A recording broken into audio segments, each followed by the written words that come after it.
coming up in today's newscast. 242 new Americans and Canadians immigrate to Israel.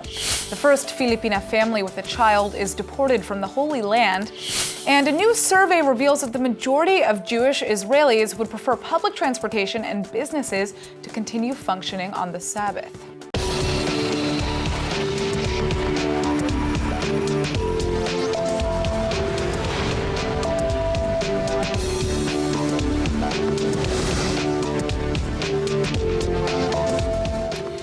Living in Israel is something that many Jews across the world think about at some point or another, but thinking about it and actually taking the plunge are two very different things.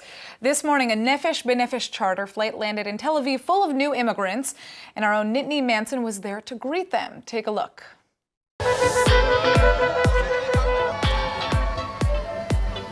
At Ben Gurion Airport in Tel Aviv, and it is a crisp 6 o'clock in the morning, but the feeling is ecstatic.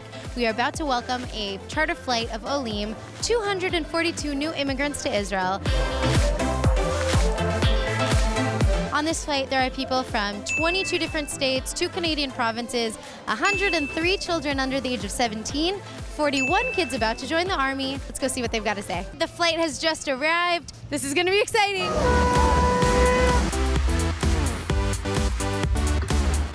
So you guys just got off the plane. Yeah. Where are you coming from? Woodmere, North Woodmere, New York. What are you most excited about your new life in Israel? I've watched this video every year for as long as it's been going on, and crying on the wrong side of the screen, and to be on this side this time is unbelievable. We are very proud. People who empower the state of Israel, they arrive in Israel and they anxious to serve in the IDF, to go and to be students, and of course to establish families here in Israel. What are you most excited about for Israel? To go to Yerushalayim.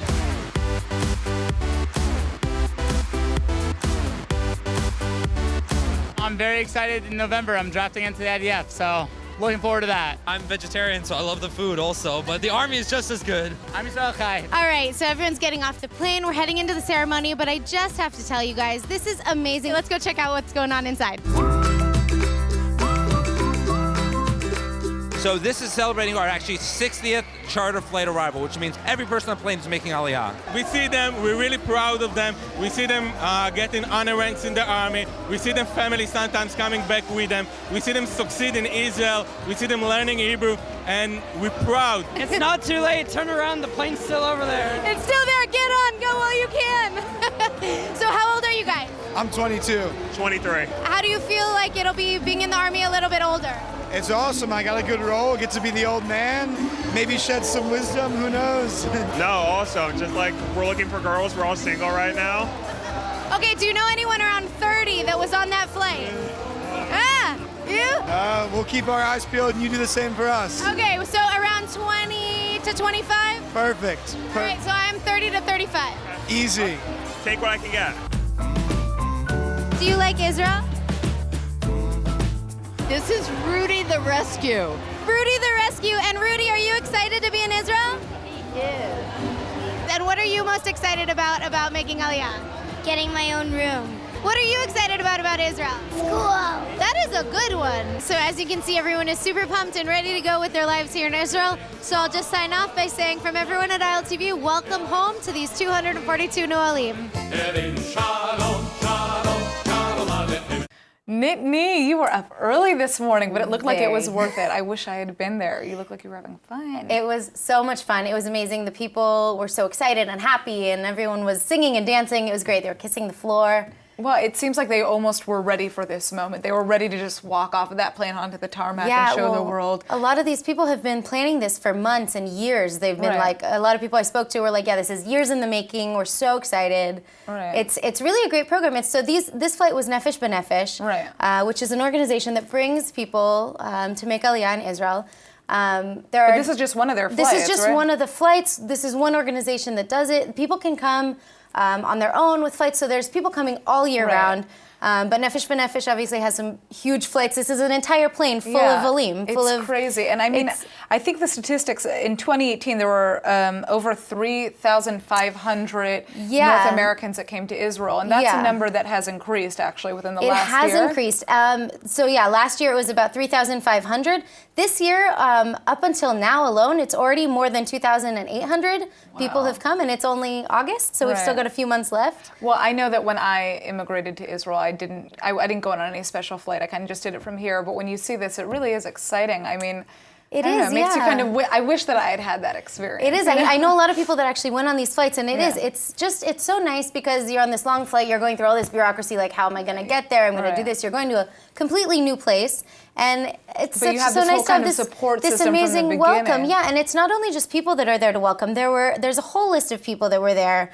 Sarah Netanyahu, the Prime Minister's wife, was there this morning. Okay. The Minister of Aliyah and Integration, Yoav Galant, the Chairman of the Jewish Agency, Isaac Herzog. Yeah. So there's all these people that are really showing their support for people who are making this jump. Well, you could feel that energy in the piece. But Nini, thank you so much for joining us and sharing this special moment with us. My pleasure. All right. A Filipino worker and her son's long legal battle has come to a close as the two were deported on Monday night after several court cases contesting the decision. The Tel Aviv Court of Appeals reached its decision that the two must go back home. So Rosemary Peretz and her 13-year-old son Rohan have finally been sent back to the Philippines. Like many Filipino women in Israel, Peretz earned her living as a caretaker, and once her employer died, she cleaned houses. But she got into legal hot water for overstaying her visa by an entire decade. Her case is an unusual one, as she's the first woman with a school-aged child who was forced to leave Israel. But since around 100 foreign workers were arrested recently, it seems likely that she won't be the last. In fact, 2 other families have been arrested and are also in the middle of a legal battle fighting their deportation. As for Peretz, much of her appeal was based on the emotional welfare of her son. You see, Rohan has special needs, and her attorneys argued that suddenly removing him from the only home that he's known and sending him to a foreign country would cause him irreparable harm. And other activists agree that sending kids who are raised in Israel somewhere else is not in a child's best interest. But the immigration authority says otherwise. They argue that since the boy was raised according to Filipino customs while in Israel, it shouldn't be too difficult for him to acclimate once he's back in the Philippines. Today, there are about 60,000 foreign workers in Israel, most of which are women. The women hail from countries like the Philippines, Nepal, India, Sri Lanka, and Moldova. Their hope? That Israel will provide a better life for them and their future children than the one that's waiting for them back home. Speaking of immigration controversy, while the immigration debate continues to divide the United States, some Jews have made their position clear. They're backing immigrants they believe are rightfully seeking asylum on U.S. soil and taking to the streets in multiple protests across the country. Jewish activists called for an end to detaining migrants. They also called for an end to separating migrant families at the border, one of U.S. President Donald Trump's more controversial policies. And these protests took place on the Jewish holiday of Tisha B'Av, which mourns the destruction of the temple where thousands of Jews died. Protesters chose this sacred day to protest because they wanted to stand in solidarity against the innocents at the border, whose human rights, they argue, are being ignored. Calling on the Jewish responsibility to welcome the stranger, these activists believe that turning their back on people in need on the most tragic day in the Jewish year is the wrong thing to do. The Jewish groups involved in this organized protest include Trua, Rabbis for Human Rights, Bend the Ark, J Street, the Hebrew Immigrant Aid Society, the National Council of Jewish Women, Torah Trumps Hate, and the Religious Action Center of Reform Judaism. But it was a demonstration in an Amazon store in New York that garnered the most attention on social media. Protesters tweeted that they were praying with their feet and hoping their action would hasten an end to Amazon's working relationship with the U.S. Immigration and Customs Enforcement Agency. And 250 protesters paid a price as they were arrested for their actions. Ironically, of those arrested, many will have to show up in court on Rosh Hashanah, the Jewish New Year. If Attorney General Avichai Mandelblit gets his way, there will be far less extreme right-wing candidates running in this September election. This spells bad news for Baruch Marzel and Bentzi Gopstein, 2 senior members of the Otzma Yehudit party. Mandelblit is calling to ban the two and is citing one of Israel's basic laws against having racist members of Knesset as justification behind his recommendation. Since both have been known to make racist statements against Arabs in the past, Mandelblit may succeed in getting them tossed out of the running. After all, their history speaks for itself. Gopstein heads up the Lehava organization, which is against interfaith and interethnic relationships, and has held violent protests outside of Jewish-Muslim weddings and gay pride parades. As for Marzel, he's not faring much better. He used to head Meir Kahani's Kach party after the leader's assassination in 1990. And that was a party hell-bent on expelling all Arabs in Israel. Eventually, the party was barred from the Knesset and is now deemed a terrorist group. It also doesn't help Marzel and Gopstein that candidates who were deemed racist were ousted before. In fact, just prior to April's election, Otzma Yehudit's #1, Michael Ben-Ari, was banned by the Supreme Court only to be replaced by Itamar Ben-Gvir. Naturally, Otzma Yehudit is pushing back against Mandelblit's recommendation, which was issued at the behest of Ehud Barak's Democratic Camp Party. They released a statement accusing the Attorney General of working for Reform Jews and representing the extreme left of the Justice Ministry. The party also argues that Mandelblit is being hypocritical as he hasn't issued the same recommendations to Arab Party Knesset members. So what's next for Otzma Yehudit? Well, a committee which is chaired by a Supreme Court justice will make its decision. After that, it can be appealed to the High Court of Justice. This news comes just as Channel 12 released a poll showing both Otzma and Zehut are nearing the 3.25 electoral threshold. Otzma is currently polling at 2.7%, while Zehut has 2.9%. Should they both clear the threshold, they could win up to 4 seats in the next Knesset. Now, if these polls are to be believed, it appears the public is favoring these extreme parties who have been largely dismissed by the bigger fish on the right, like Likud, Yamina, and Yisrael Beitenu. Jordan is livid after Israeli Public Security Minister Gilad Erdan suggested the possibility of changing the status quo at the Temple Mount. Now, ever since the Six-Day War in 1967, Jordan and Israel agreed that non-Muslims are forbidden from praying at the holy site. But Erdan revealed in a radio interview that he thinks that arrangement is outdated and unjust. He even went as far as saying that Israel needs to work to change that agreement so that in the future Jews can pray at the Temple Mount. He clarified, though, that he's not in favor of any unilateral measures to do so and that diplomatic measures must be put in place. But that clarification didn't do much to dispel tensions in Amman, where officials were furious over Erdan's comments. The country's foreign ministry rejected Erdan's remarks and warned Israel that if the status quo were to change, there would be serious ramifications. Those warnings may have fallen on deaf ears as Foreign Minister Israel Katz backed Erdan. He says that it's well within Erdan's rights to put a suggestion like this on the table for discussion. But any change in the status quo at the Temple Mount is a sore spot for many in the Muslim world, who are already fearful that Israel wants to take over the site. Earlier this week, clashes erupted on the Temple Mount between Muslims and Israeli police after a group of Jews entered the holy site to pray. The Israeli government then temporarily banned the Jews from visiting the site the morning of Tisha B'Av. Many Muslim-majority countries believe the status quo must be maintained, with Saudi Arabia, Qatar, and the Palestinians all condemning Israel's security forces during Sunday's clashes. This past Monday, Arab media outlets reported an explosion in a compound in southern Baghdad that contained weapons and other munitions, which experts say were being used by Iranian forces in Iraq.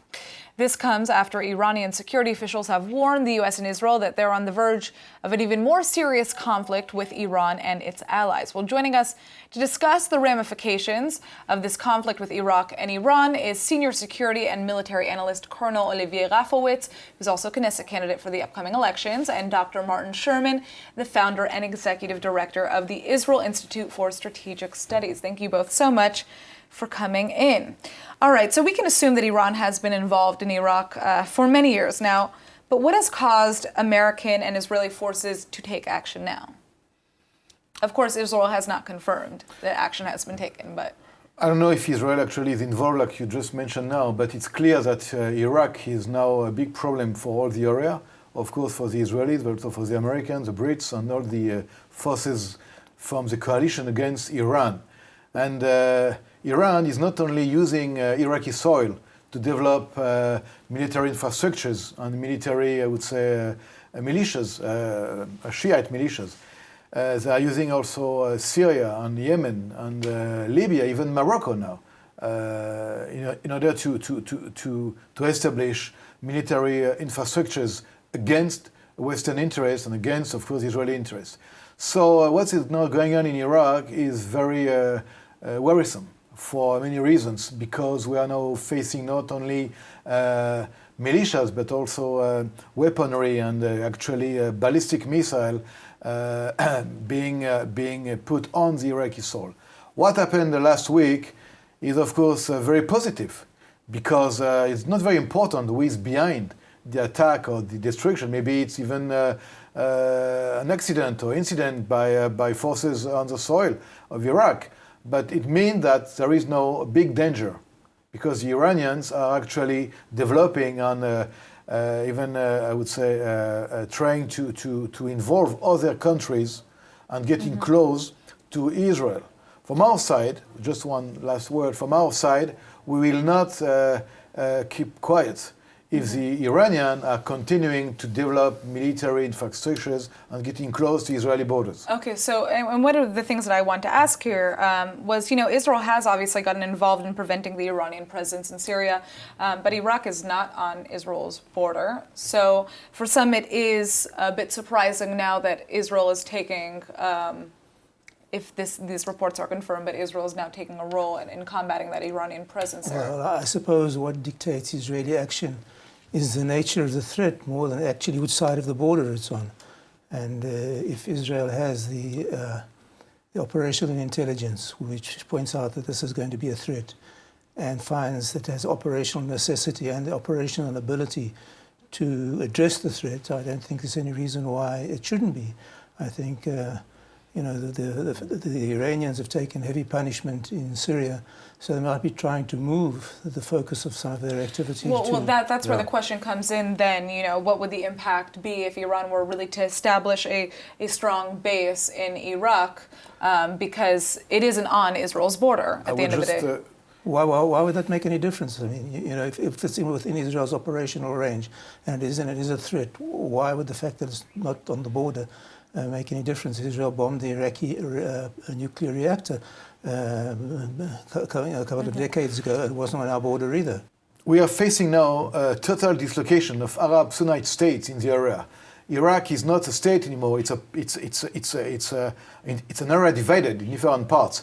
That means that it's easier for Iran to establish military infrastructures, but also it means that, like in Syria, like in Iraq, like in Libya, big powers, but also Israel, have to find the abilities, the operational abilities to go very far in order to protect our interests, or like the Americans or the Brits, to protect their own interests. Why? Because when there is no state anymore, so there is a kind of no clear situation, military situation, and it's also a good pretext for Iran, for Hezbollah, for Hamas, for other dangerous or devile countries to just to installate their own facilities. That means that Israel today is not only the Israel that has been known in the last 40 or 50 years ago. Israel now needs to be able to address these threats very far from the borders. All right. So another thing that I'd like to talk about is just the fact that, Iran, again, there are threats towards both the U.S. and Israel saying, both countries are on the verge of a very serious conflict. These threats are often made. Is there any difference in terms of what is happening right now? Well, I think it might be a sign of Iraqi desperation, because I think that the key to long-term stability and a long-term solution to the Iraqi nuclear threat is how biting the sanctions are going to be.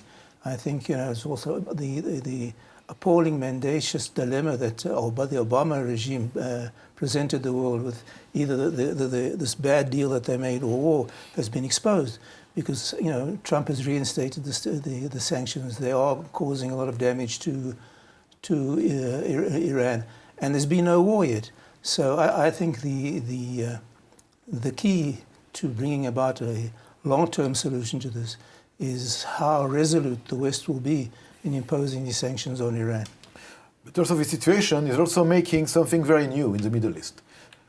It means that the big Arab Sunnite countries like the Saudis, like the Emirates, need also to look at Israel as the American as real protectors for their own interest against the Iranian threat. I mean that the Middle East now is actually shaping itself in a new way.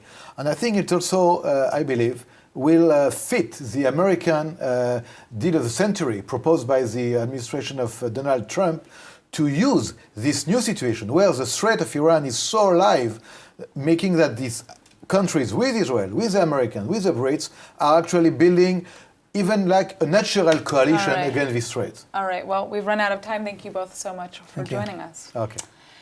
An Israeli flight attendant has just passed away a mere 4 months after she contracted measles on an El Al plane flying from New York. And the 43-year-old mother has now become the third fatality in the recent outbreak of this highly contagious disease. Measles is an airborne infection causing fever, coughing, and rashes. It's been officially eliminated in many countries, but Israeli Rotem Amitai was hospitalized in April after catching measles in late March. She had been vaccinated with 1 dose out of the recommended 2, but her condition quickly deteriorated until she slipped into a coma and suffered brain damage. Right now, a 10-year-old boy is also in a coma in a hospital in central Israel after similarly contracting measles. And in November, an 18-month-old toddler in Jerusalem died of the disease. At the time, it was the first recorded death from measles in Israel in the past 15 years. Israel has seen an outbreak of the disease in the past year with a shocking 4,292 cases between July 2018 to July 2019. The infections have mostly centered on the country's ultra-Orthodox community, where vaccination rates are generally lower than in the rest of the population. But this is not just an Israeli issue. Over 360,000 cases of measles have been recorded worldwide in the first 7 months of 2019, tripling from the same time period last year. Now, the World Health Organization is warning against public resistance to the vaccine, saying these numbers are the highest since 2006. The numbers are especially concerning because only about 1 in 10 measles cases are believed to be reported worldwide, meaning the highly contagious disease could spread faster than we think. Measles can be entirely prevented through a 2-dose vaccine, but vaccination rates are slipping. The so-called anti-vax movement is driven by false claims that the MMR vaccines against measles, mumps, and rubella can lead to autism in children. And then there's the issue of lack of access to quality health care. Some are just unable to get the vaccine. The World Health Organization is stressing that the measles vaccine is safe and highly effective, so everyone should be up to date. Russian media sources are complaining that Prime Minister Benjamin Netanyahu's upcoming visits to Moscow and Ukraine are all part of a U.S.-backed effort to foster peace with Russia. According to the Russian paper Nasha Versia, Netanyahu's upcoming meeting with Ukrainian President Vladimir Zelensky is part of an American plan to end Russia's conflict with Ukraine. Now, you'll remember that back in 2014, Russia annexed Ukraine's Crimea, which resulted in a massive conflict between the two countries. The United States and the EU condemned the brazen move, but Israel did not. Well, it's not exactly clear if the U.S. is involved with facilitating Netanyahu's impending visit. We do know that the Israeli leader will take part in a memorial service for the victims of Babi Yar, the site of a tragic massacre where 33,000 Jews were killed. And this will be Netanyahu's first visit to Ukraine since Zelensky was elected. Zelensky is the country's first ever Jewish president and has often praised the Jewish state. And get this, in an interesting bit of Jewish trivia, Ukraine is actually the only country other than Israel to have ever had a Jewish president and prime minister. A fascinating archaeology discovery has just been made out of Mount Zion. Researchers say they've unearthed ancient arrowheads, a rare piece of gold jewelry, lamps, and pottery shards that were all embedded in a layer of ash after excavating the site. Researchers claim that this is evidence of the city's capture by Babylonian forces more than 2,500 years ago. The discoveries were made by the University of North Carolina at Charlotte. It's fitting that the groundbreaking announcement was made on Sunday, which was Tisha B'Av, the most somber day of the Jewish calendar. The day commemorates numerous tragedies that befell the Jewish people, including the destruction of the 2 temples, the first of which was destroyed during the Babylonian siege in 586 BCE. But this modern archaeology conducted by assessing stratigraphic layers at a site helps us better understand what happened at that particular time. In this instance, the recovery of jewelry at what is perceived to be a conflict site is unusual because these are items that are usually looted or taken and melted down. In this case, the combination of an ashy layer full of artifacts combined with arrowheads and a very special ornament, a gold tassel earring, indicates devastation and destruction. Now, according to the archaeologists, the findings prop up the biblical account in Kings 25:9, highlighting a spot that would have had excellent views of Solomon's temple to the northeast, as well as a central valley below. Anyhow, let's take a look at the weather forecast. It's a steamy 91 degrees Fahrenheit or 32 degrees Celsius today with partly sunny skies.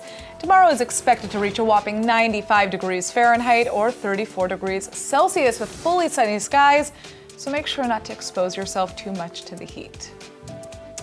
All right, that's it for today's news. Today's exchange rate is 3.49 shekels to the American dollar. For more news from ILTV, please subscribe at iltv.tv. And finally, don't forget to like us on Facebook at Israel English News.